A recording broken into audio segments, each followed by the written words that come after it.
حضور پاک صلی اللہ تعالیٰ علیہ وسلم کا جسم مبارک ابھی حجرے میں رکھا ہے، صحابہ موجود تھے، اختلاف اس بات پر ہوا کہ حضور صلی اللہ تعالیٰ علیہ وسلم کو غسل دیا جائے گا کہ نہیں دیا جائے گا۔ بات تھی، آدھے صحابہ یہ کہتے تھے کہ حضور صلی اللہ تعالیٰ علیہ وسلم کو غسل دیں جیسے سارے لوگوں کو غسل دیا گیا ہے، غسل موت کے بعد جو غسل ہے۔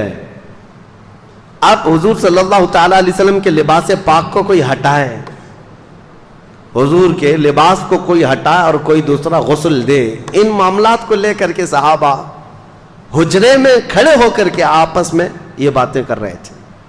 یہ اختلاف مذموم نہیں، محمود تھا۔ بعض کہہ رہے تھے غسل دیا جائے، بعض صحابہ کہہ رہے تھے نہیں، نبی پاک صلی اللہ تعالیٰ علیہ وسلم نور علی نور، اللہ کے رسول صلی اللہ تعالیٰ علیہ وسلم اسی حالت میں دنیا سے جائیں گے۔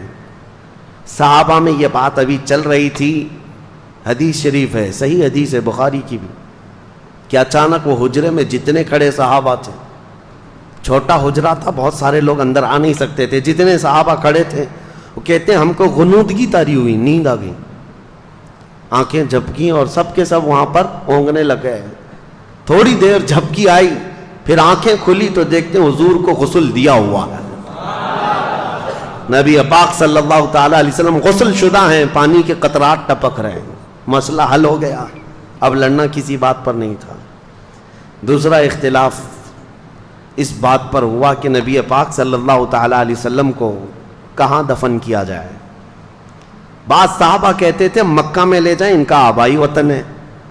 بعض کہتے 30,000 کے قریب انبیاء اکرام بیت المقدس کے آس پاس دفن ہیں، حضور صلی اللہ تعالیٰ علیہ وسلم کے بھائی ہیں سارے انبیاء، وہاں لے جا کر کے دفن کریں۔ اور بعض صحابہ کہتے نہیں، ہم مدینے سے باہر نہ لے جائیں۔ یہ اختلاف تھا، 3 جماعتیں تھیں۔ پھر سیدنا ابو بکر صدیق رضی اللہ تعالیٰ عنہ سے یہ حدیث آپ نے سنائی کہ میرے آقا صلی اللہ تعالیٰ علیہ وسلم نے اپنی زندگی میں فرمایا تھا اللہ کے ہر نبی کو وہیں دفن کیا جاتا ہے جس جگہ ان کی روح قبض کی جاتی ہے۔ مسئلہ حل ہو گیا۔ ہاں، فرمایا کہ حضور صلی اللہ تعالیٰ علیہ وسلم کی روح پاک یہاں قبض کی گئی، حضرت عائشہ کے مکان میں، تو اب یہیں دفن ہوں گے۔ اس بات کا بھی خلاصہ ہوا۔ اب ان کے بعد حضور اکرم صلی اللہ تعالیٰ علیہ وسلم کی تدفین کے بعد نماز جنازہ کے بارے میں بہت سارے لوگ پوچھتے ہیں، حضور کی جنازے کی نماز کیسے ہوئی؟ وہ ایک ساتھ جمع غفیر کے نماز ادا نہیں کی گئی تھی، بلکہ حضور صلی اللہ تعالیٰ علیہ وسلم کے جسم پاک کو حجرے میں ہی رکھا گیا تھا، اور صحابہ کی ایک ایک جماعت آتی تھی، نماز پڑھتی تھی اور چلے جاتے تھے۔ بلکہ یہ نماز جنازہ، اس نماز جنازہ کے بارے میں بھی صحابہ میں باتیں ہوئی کہ کون پڑھے گا، کون پڑھائے گا، کس طرح سے۔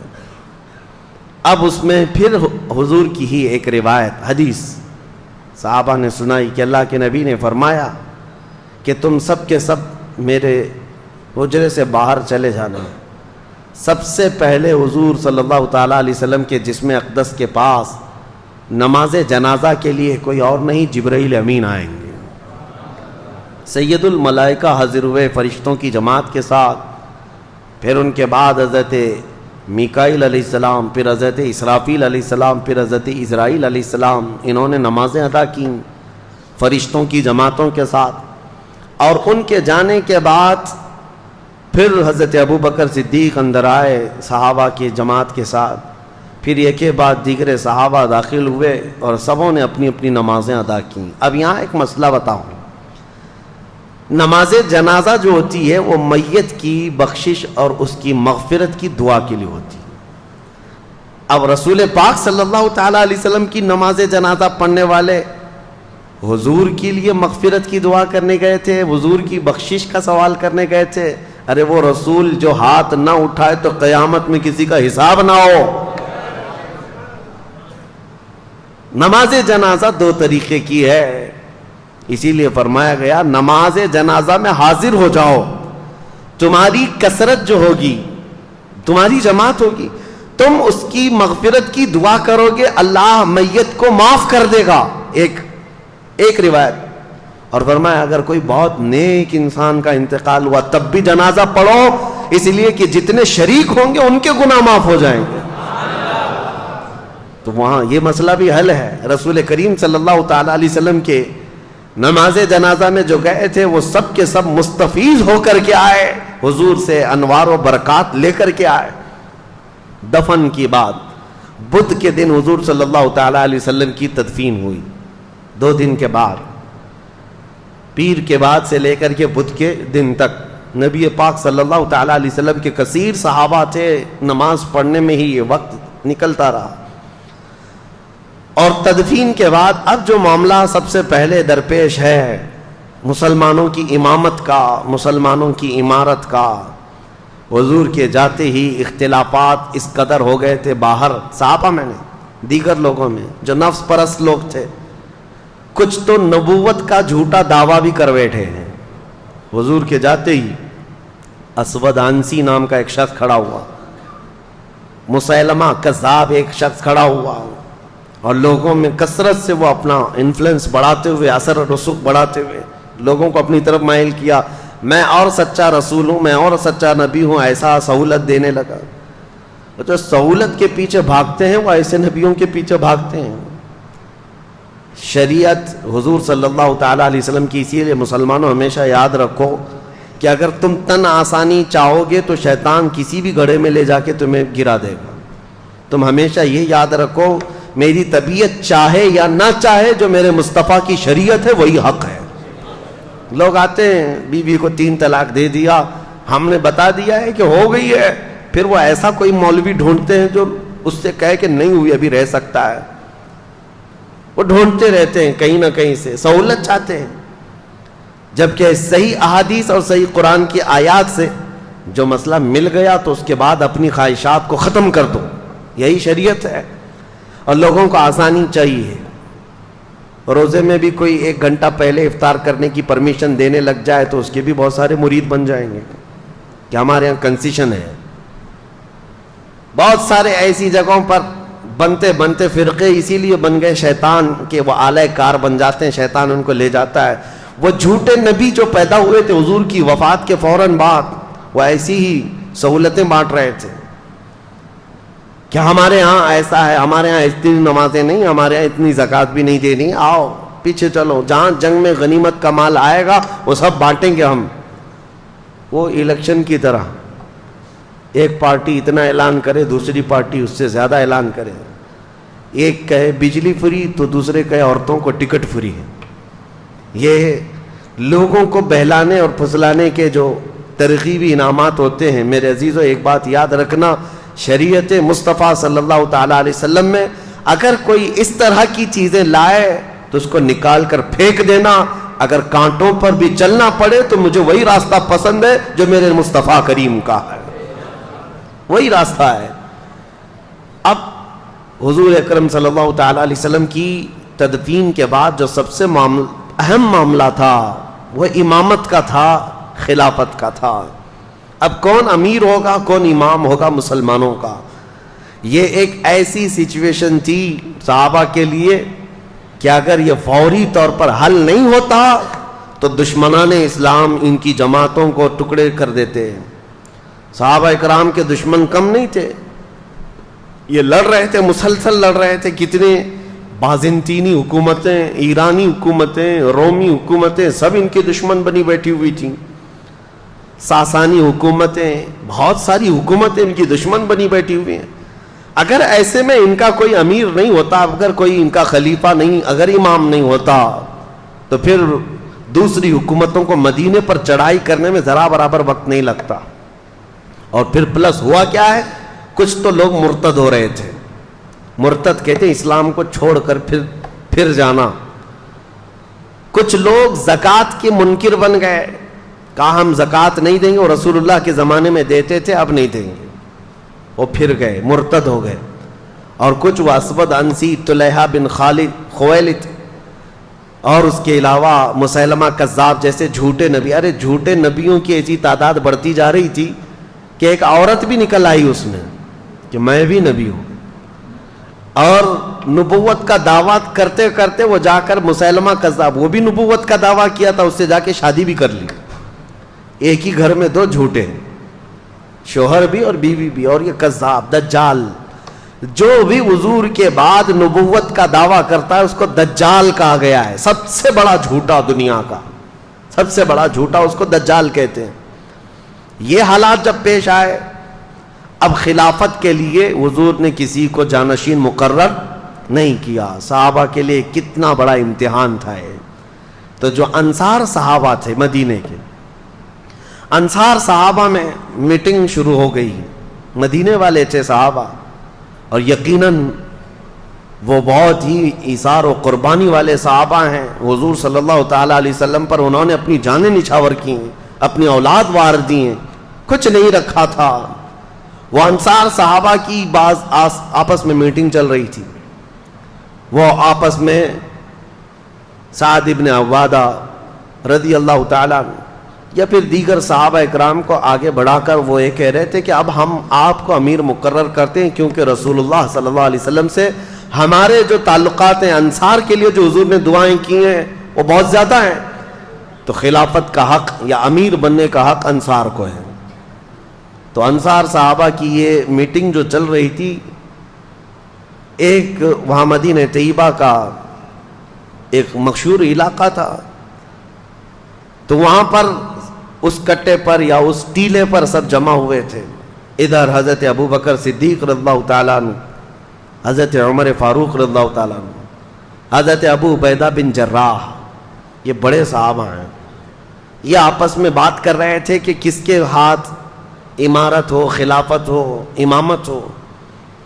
تو اسی اثنا میں حضرت عمر فاروق رضی اللہ تعالیٰ عنہ نے کہا کہ انصار کے درمیان آلریڈی یہ باتیں چل پڑی ہیں، کون بنے گا، کیا ہوگا. تو حضرت ابو بکر صدیق اس جماعت میں آئے جہاں میٹنگ چل رہی تھی. آئے، یہاں دیکھا تو وہاں خلافت کی باتیں چل رہی تھی اور انصار اپنا کوئی امیر مقرر کرنا چاہ رہے تھے. اب انصار میں سے کوئی اگر امیر مقرر ہوتا تو بڑے مسئلے تھے. اس کی وجہ کیا ہے؟ مدینے میں دو خاندان ہیں، اوس اور خزرج. میں نے سیرت کے بیان میں سنایا ہے، اوس اور خزرج یہ دو خاندان ہیں، اور یہ صحابہ انہی دو خاندانوں میں سے ہیں. آج تک وہ خاندان موجود ہے مدینے میں، اوس اور خزرج. اور دونوں کی اتنی سخت لڑائیاں تھیں کہ یہ دونوں قبیلوں میں 120 سال تک لڑائی چلی. عرب کی مشہور جنگ اوس اور خزرج کے بیچ میں. لیکن وہ دائرہ اسلام میں داخل ہو گئے صحابہ، حضور صلی اللہ تعالیٰ علیہ وسلم کے دامن رحمت سے وابستہ ہو گئے. لیکن اب انصار صحابہ میں دونوں قبیلے ہیں، اوس بھی ہے خزرج بھی ہے، اوس بھی ہے خزرج بھی ہے. اگر ان میں سے کسی ایک ہی کو تو خلیفہ بنانا ہے، اگر وہ اوس قبیلے کا بنتا تو خزرج والوں کو ناگواری ہو جاتی. بہت پرانی لڑائیاں چلی. خزرج قبیلے سے کوئی بنائے جاتے ہیں تو اوس والوں کے لیے مسئلہ ہوتا. اور اس کے علاوہ تیسرا مسئلہ یہ تھا کہ یہ مدینے والے لوگ تھے، اور قریش خاندان پورے عرب میں سب سے عظمت والا خاندان مانا جاتا تھا، کیونکہ خانہ کعبہ کی چابی ان کے پاس ہوتی. اور عرب کے چھوٹے بڑے جتنے قبیلے ہیں وہ سب قریش کو سلام کرتے. قریش خاندان کی عظمت، اس کی سیادت، اس کی حکومت کو تسلیم کرتے تھے زمانے جاہلیت میں بھی. اب قریش کے علاوہ اگر کوئی دوسرا بن کر آتا تو جو چھوٹے موٹے قبیلے ہیں وہ کبھی سردار تسلیم نہیں کرتے. عربوں کے اندر یہ رواج، عرب قبیلے اور پھر مکہ میں رہنے والے دوسرے قبیلے اوس اور خزرج کے کسی کو امیر وہ نہیں قبول کر پاتے. حضرت ابو بکر صدیق کی دانائی تھی، دور اندیشی تھی، وہ سب حالات جانتے تھے. سیاست اسی کو کہتے ہیں، اصل سیاست. اس کے بعد حضرت ابو بکر صدیق آئے. ثقیفہ بنی ساعدہ جو علاقہ ہے وہاں پر، وہ جو ٹیلہ ہے وہاں پر سارے انصار صحابہ تھے. کھڑے ہو کر حضرت ابو بکر صدیق نے خطبہ دیا. وہ ایسا خطبہ تھا سب کے رونگٹے کھڑے کر دیے. ابھی ابھی حضور کے جانے کا غم تازہ تھا، اور سارے صحابہ جانتے تھے سب سے زیادہ حضور کے ساتھ رہنے والے حضرت ابو بکر ہی تھے. حضرت ابو بکر نے یہ نہیں کہا اے لوگوں میں خلیفہ بننے آیا ہوں، نہیں، ایک جملہ بھی نہیں فرمایا. یہاں میں تاریخ کی سچائیاں آج رکھ رہا ہوں آپ کے سامنے. ان جھوٹے کالے لوگوں کے اوپر یہ زناٹے دار تھپڑ ہے جو حضور سیدنا ابوبکر صدیق پر انگلیاں اٹھاتے ہیں. غصب کر کے خلافت لے لیا نہیں. وہاں پر آئے انصار صحابہ کی جماعت کے درمیان خطبہ دیا اور کہا اے انصار تمہاری قربانیاں ہمیں یاد ہیں. جب ہم آئے تھے بے گھر تھے تم نے یہاں گھر دیے. مہاجرین کو تم نے سنبھالا, رسول اللہ کے قدم بقدم ساتھ رہے.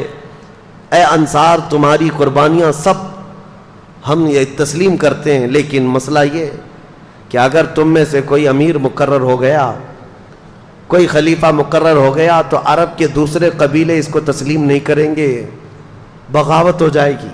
مکہ والے اور قریش والے اس بات کو تسلیم نہیں کر پائیں گے. اس لیے رسول کریم صلی اللہ تعالی علیہ وسلم جس خاندان سے تھے اسی خاندان کا کوئی امیر ہونا چاہیے. مسئلہ حل ہو گیا. حضور صلی اللہ تعالی علیہ وسلم جس خاندان سے, قریش سے, کہا کہ قریش سے ہی ہم اپنا امیر مقرر کرتے ہیں. اس کے لیے حضرت ابو بکر نے حضرت عمر کا ہاتھ پکڑا اور ایک ہاتھ حضرت ابو عبیدہ کا پکڑا. یہ دونوں قریش خاندان سے ہیں. دونوں کو کھڑا کر دیا اور کہا اے گروہ انصار, کیا میری اس بات کو تم تسلیم کرتے ہو, منظور کرتے ہو, قبول کرتے ہو؟ سارے انصار نے کہا آپ جو کہہ رہے ہیں حق ہے, قریش سے ہونا چاہیے. پھر کہا اگر قریش سے ہونا چاہیے تو سنو, میرے نزدیک قریش میں افضل ترین لوگ یہ ہیں, ایک ہاتھ میں میرے عمر ہے, ایک ہاتھ میں ابو عبیدہ ہے. سارے مسلمان ان دونوں میں سے کسی ایک کو اپنا امیر مقرر کر لیں. یہ حضرت ابو بکر صدیق نے فرمایا ہے. زبردستی خلافت حاصل کر لی؟ نہیں. خلافت کیسے آئی وہ میں آپ کو تاریخ بتا رہا ہوں. ثقیفہ بنی ساعدہ وہ چوٹی پر ٹیلے پر حضرت ابو بکر نے حضرت عمر کا ہاتھ پکڑا, حضرت ابو عبیدہ کا ہاتھ پکڑا اور کہا کہ یہ دونوں افضل ترین لوگ ہیں قریش میں بھی اور تم میں بھی, ان میں سے کسی ایک کو چن لو. انصار صحابہ سب دیکھ رہے تھے. جیسی حضرت ابو بکر نے یہ اعلان کیا اور بیٹھے ہیں, حضرت عمر کھڑے ہو گئے اور حضرت ابو عبیدہ بھی کھڑے ہو گئے. جن دونوں کا اعلان حضرت ابو بکر نے کیا تھا, نامزد کیا تھا, یہ دو امیدوار ہیں, ان کو کھڑا کیا گیا چن لو مسلمانوں. تو یہ دونوں پہلے کھڑے ہوئے اور سارے گروہ انصار اور مہاجرین جتنے تھے مدینے میں سب کو مخاطب کر کے حضرت عمر کہتے ہیں اے رسول اللہ کے تمام اصحاب سنو, حضرت ابو بکر نے میرے نام کا تمہارے سامنے اعلان کیا, تمہارے چننے کے لیے تم سب گواہ ہو جاؤ. اللہ کو گواہ مانتے ہوئے میں ابو بکر کے ہاتھ پر بیعت کرتا ہوں. میں نے ان سے افضل رسول اللہ کی زندگی میں کسی کو نہیں دیکھا. حضرت ابو عبیدہ نے دوسرا ہاتھ پکڑا اور کہا میرے بھائی عمر نے جو کہا اس پر مجھے کوئی شک نہیں ہے, ابو بکر کے علاوہ ہم میں سے کوئی افضل نہیں. اس لیے کہ رسول اللہ صلی اللہ تعالی علیہ وسلم اپنی علالت کے درمیان, اپنی بیماری کے دوران 17 مرتبہ ابو بکر صدیق کو مصلی امامت پر بڑھایا تھا. انہوں نے کہا رسول اللہ نے ہمارے دین کے لیے جو امام پسند کیا ہے وہ ہماری دنیا کا بھی امام ہوگا.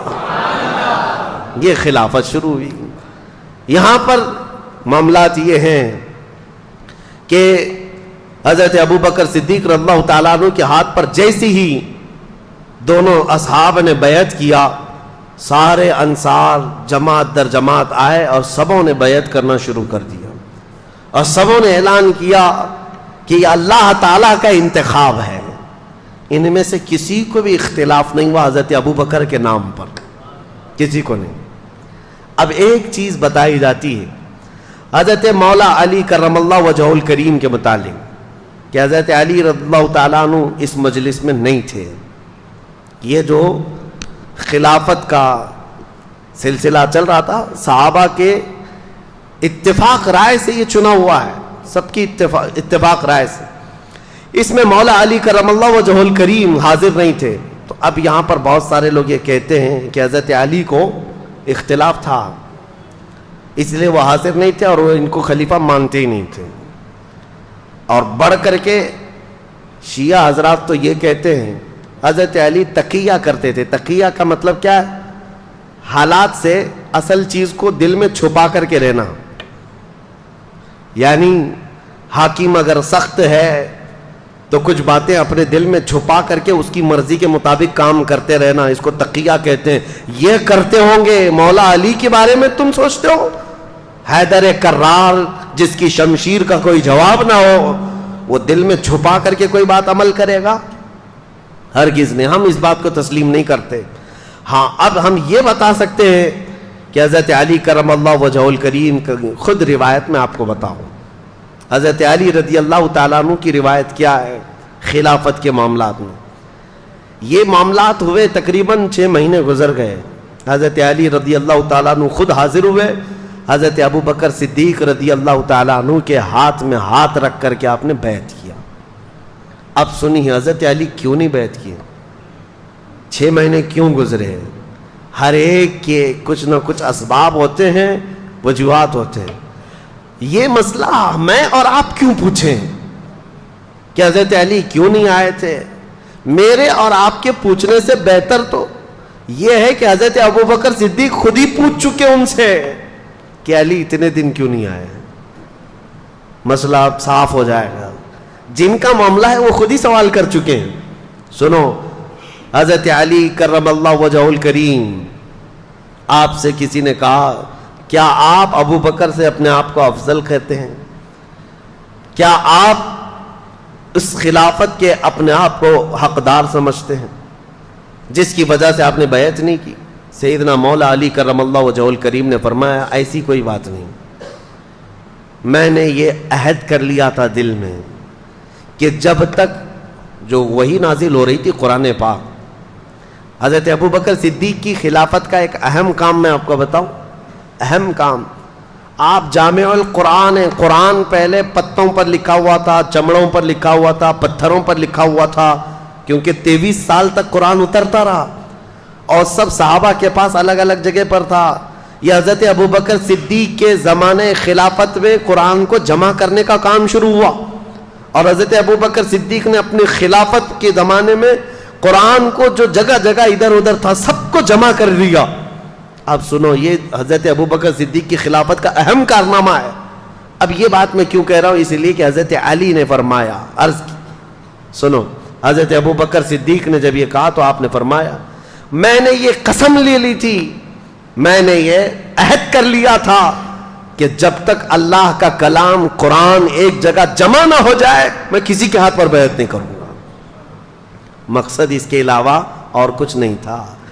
لیکن بہت سارے کھٹملوں کو پتہ نہیں کیا کیا چیزیں مل جاتی ہیں, اس لیے نہیں کیا تھا, اس لیے نہیں کیا تھا, اختلافات ہوئے تھے, فلاں ہوئے تھے, نعوذ باللہ. اصل وجہ یہ حضرت علی کرم اللہ وجہ الکریم, امام جلال الدین سیوطی نے بھی اس روایت کو بیان کیا اور تاریخ الخلفاء میں آپ نے اس چیز کو صاف بیان فرمایا کہ حضرت علی رضی اللہ تعالیٰ عنہ جب آپ کی وفات ہوئی تھی, شہادت ہوئی ہے کوفہ میں, اس وقت بھی آپ سے کہا گیا تھا کہ آپ اپنا جانشین کسی کو مقرر کریں گے, کسی کو خلیفہ بنائیں. تب بھی مولا کائنات علی مرتضیٰ رضی اللہ تعالیٰ عنہ نے یہ فرمایا تھا کہ جب رسول اللہ نے اپنے بعد کسی کو جانشین مقرر نہیں کیا تو میں کسی کو کیسے کروں. یہ اس بات کی علامت ہے کہ سیدنا علی کرم اللہ وجہ الکریم حضرت ابو بکر صدیق کی خلافت پر متفق رہے, اور ان کی خلافت میں, ان کی امامت میں نمازیں بھی ہوتی رہیں. دیکھیں, میں سب سے پہلے کہہ رہا ہوں کہ سنیوں کا مجمع ہے, اختلافات صحابہ کو ذکر کرنا بھی نہیں چاہیے. اس سے تمہارا لینا دینا کیا ہے؟ تم میاں یہ پوچھو نماز میں فرض کتنے, واجبات کتنے, نماز کی مکروہات یا فاسد ہونے کے طریقے کیا کیا ہیں, روزہ, زکوٰۃ, یہ تم اپنی ضروریات دین کو پوچھو. تم یہاں بہت بڑے تاریخ دان بن کر کے فیصل بھی بن جاتے ہو ساتھ میں کہ نہیں وہ ایسے نہیں تھے, یہ صحیح نہیں تھے, وہ نہیں صحیح تھے. اٹکل پچو مار رہے ہیں 1400 سال کے بعد پیدا ہو کر کے. سوشل میڈیا کا دور ہے, ہم نے بہت سارے ایسے برساتی محققوں کو دیکھا ہے. ہاں, محقق تحقیق کرنے والے, ریسرچ اسکالر, تو یہ برساتی مینڈکوں کی طرح ہے. یہ نئے نئے آئے اور انہوں نے ریفرنس اور لوگوں کے سامنے نمبرنگ کے ساتھ کچھ باتیں رکھ رکھ کر کے لوگوں کو یوں ورغلایا ہے کہ اصل یہ بات ہے، تم کو لوگ یہ پٹی پڑھا رہے ہیں۔ میرے عزیزو، یہ دین اسلام ہے، پٹی پڑھانے سے چلنے والا ہے نہیں۔ دین اسلام اپنی حقانیت کی بنیاد پر صبح قیامت تک چلے گا، صبح قیامت تک چلے گا۔ بعض تو ایسے جاہل آئے ہوئے ہیں محققین کے نام پر، جو علماء سے تمہیں برگشتہ کر رہے ہیں، دور کر رہے ہیں۔ سارے علماء سے دور ہو جاؤ۔ علماء ممبروں پر بیٹھ کر کے جھوٹی باتیں کہتے ہیں، تو نوجوان طبقہ آج کا، کالجز کا، یونیورسٹیز کا، وہ اکثر علماء کے بارے میں بدگمانی کرتے چلے گئے۔ امام غزالی رحمۃ اللہ تعالی علیہ کی یہ بات میں تمہیں یاد دلا دوں، اللہ تبارک و تعالیٰ جب کسی کو گمراہ کر کے ذلیل موت دینا چاہے تو سب سے پہلے اس کو علماء کی گستاخی میں لگاتا ہے۔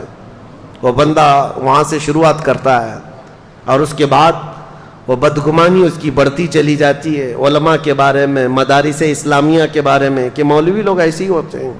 تمہیں پتہ ہے کہ دین کہاں سے کہاں تک آیا؟ تم کو الف با جو پڑھنا آتا ہے آج، یا اگر علماء نہ ہوتے ان کے وسیلے کے بغیر تم کہاں سے دین سیکھتے؟ میرے عزیزو، انٹرنیٹ پر سارا قرآن ہے، پڑھنے کے طریقے سب کچھ موجود ہے، لیکن کوئی تو پڑھا رہا ہوگا نا انٹرنیٹ پر بھی۔ بے واسطے خدا کچھ عطا کرے، ایسا نہیں ہے۔ اس لیے یہ تمام چیمی گوئیوں سے اپنے آپ کو باز رکھو، اور دین جو ہے ڈاکٹروں سے، انجینئروں سے، وکیلوں سے اب سیکھنے لگ گئے لوگ، علماء کو چھوڑ کر کے۔ اسی وجہ سے گمراہی کے دروازے کھلتے چلے گئے، اور عام نوجوان کو دیکھو تو یہ فرق کرنے بیٹھا ہے، فرق کرنے بیٹھا ہے۔ کوئی آ کر کے سوال کرتا ہے، سرکار غریب نواز افضل تھے کہ غوث پاک افضل تھے؟ تجھے کیا فرق پڑتا ہے؟ ان کی افضلیت کے متعلق، ان کے مقامات اور مراتب کے متعلق وہ صرف اس بات کے لیے سوال کر رہا ہے کہ دونوں میں سے کسی ایک کا درجہ گھٹا کر کے سوچے، کسی ایک کا درجہ گھٹا کر کے بتائے۔ اللہ نے دو آنکھیں دی ہیں، دونوں کا مقام برابر ہے، دونوں آنکھیں تمہاری برابر کی دیکھتی ہیں۔ کبھی تو آج تک تم یہ نہیں باتیں کرتے ہیں۔ بہرحال جن کے مقامات اور جن کی فضیلتیں بیان ہوئی ہیں وہ ہم بیان کریں گے، لیکن یہ کمپیریزن میں اس طرح کسی کو گھٹا کر بیان کرنا جائز نہیں۔ سیدنا ابوبکر صدیق کی فضائل جتنے ہیں وہ سر آنکھوں پر، لیکن ایک بات یاد رکھنا کہ جب بھی حضرت ابوبکر صدیق کے فضائل بیان کرو تو کبھی ہم سے یہ نہیں سرزد ہو، کبھی آپ سے بھی یہ سرزد نہ ہو کہ مولا علی کی شان میں کوئی کمی ہو رہی ہو۔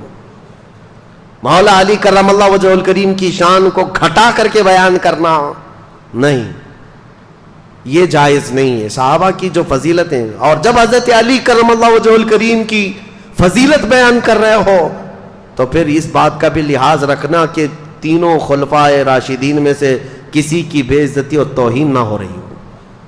اسی کا نام اہل سنت و جماعت ہے، جو یہ تمام بیچ کے راستے کو لے کر کے چلتے۔ اہل سنت کا ہے بیڑا پار اصحاب حضور، نجم ہے اور ناؤ ہے عطرت رسول اللہ کی۔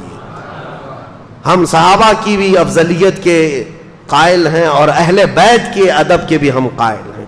ہم دونوں میں سے کسی کو بھی ٹرول نہیں کرتے، کسی کی مذمت نہیں کرتے، یا کسی کی تنقیص یا ادنا سی گستاخی نہیں کرتے ہیں۔